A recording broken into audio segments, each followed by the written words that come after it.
Mensagens aos Jovens, capítulo 30.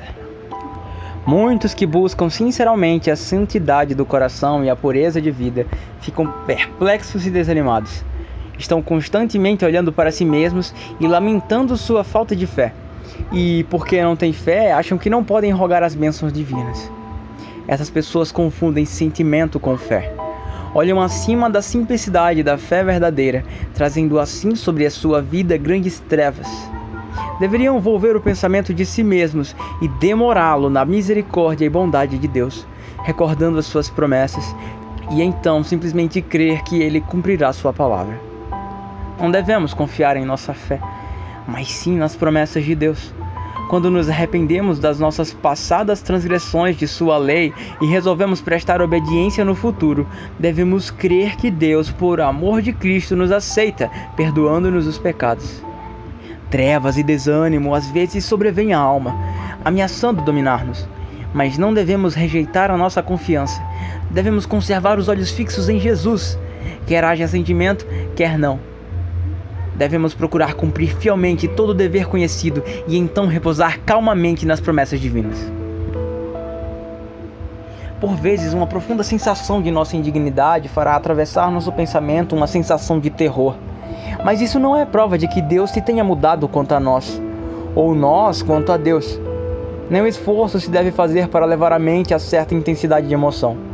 Podemos não sentir hoje a paz e a alegria que sentimos ontem, mas devemos pela fé tomar a mão de Cristo e confiar nele tão plenamente nas trevas como na luz.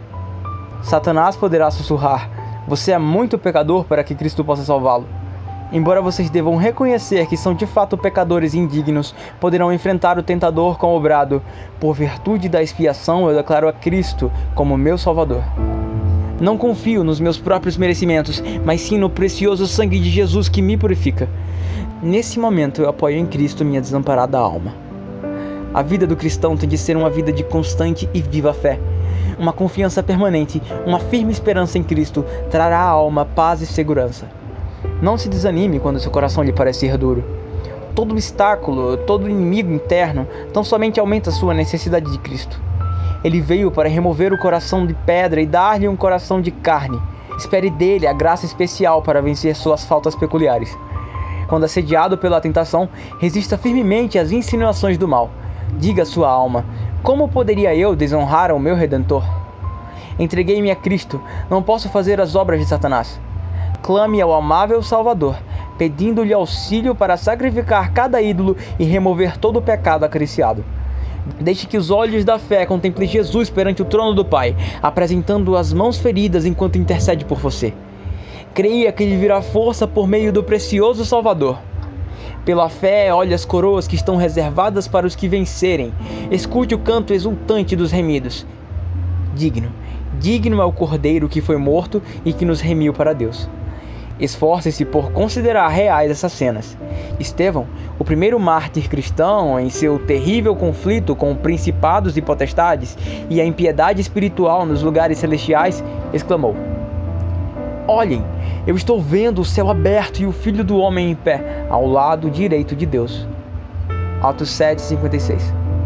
O Salvador do mundo foi-lhe revelado a contemplá-lo, do céu, com o mais profundo interesse, e a gloriosa luz do semblante de Cristo pousou sobre Estevão com tal brilho que mesmo seus inimigos viram sua face resplandecer como a de um anjo. Se permitíssemos que nossa mente se demorasse mais em Cristo e no mundo celestial, encontraríamos poderoso estímulo e auxílio em lutar as batalhas do Senhor.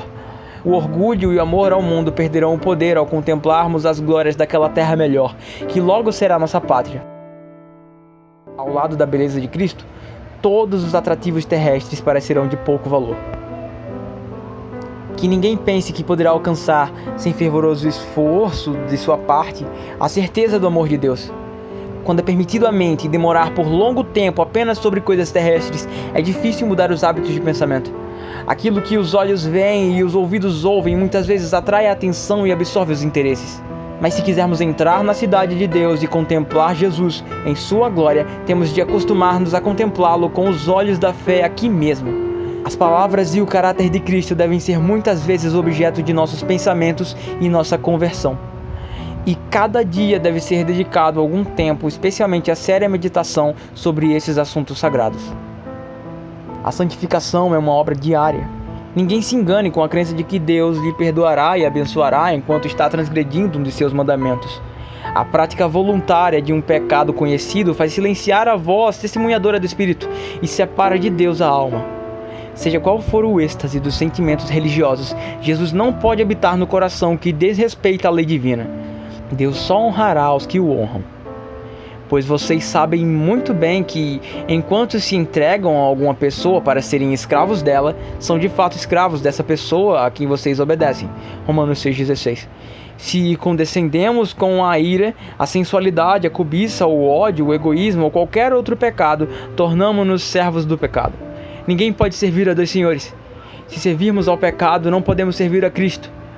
O cristão sentirá as sugestões do pecado, pois a carne cobiça contra o espírito, mas o espírito luta contra a carne, mantendo um constante conflito. É aí que se faz necessário o auxílio de Cristo. A fraqueza humana une-se à força divina, e a fé exclama: mas agradeçamos a Deus, que nos dá a vitória por meio do nosso Senhor Jesus Cristo. 1 Coríntios 15:57. Se quisermos formar um caráter que Deus possa aceitar, temos de formar hábitos corretos em nossa vida religiosa. A oração diária é tão necessária ao crescimento na graça e mesmo à própria vida espiritual como o alimento é ao bem-estar físico. Devemos acostumar-nos a elevar muitas vezes os pensamentos a Deus em oração. Se o espírito se desvia, devemos fazê-lo voltar. Pelo esforço perseverante, o hábito se tornará enfim fácil. Não podemos, sem perigo, separar-nos por um momento que seja de Cristo.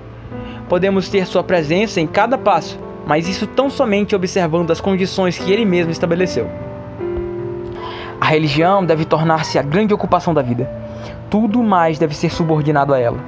Todas as energias da vida, do corpo e espírito devem ser empenhadas no conflito cristão.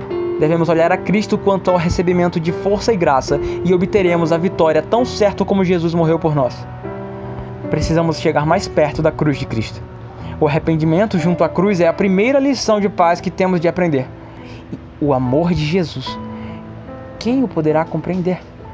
Infinitamente mais terno e abnegado do que o amor de mãe.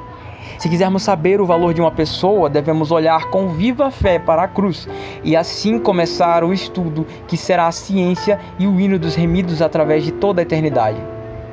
O valor de nosso tempo e nossos talentos só pode ser estimado pela grandeza do resgate pago pela nossa redenção.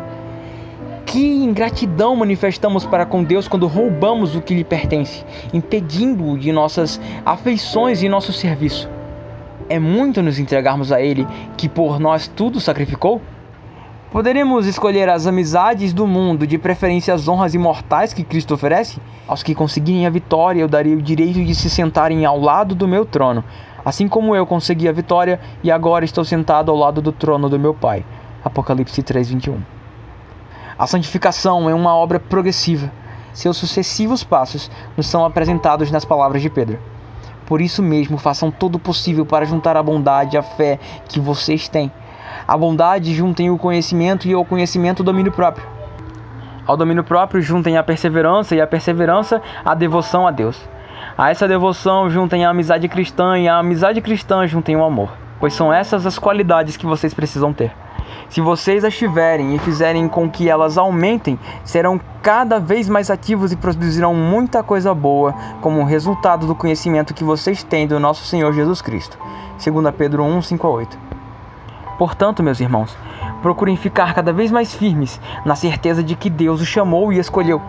Se vocês fizerem isso, jamais abandonarão a fé e assim receberão todo o direito de entrar no reino eterno do nosso Senhor Jesus Cristo. 2 Pedro 1:10-11.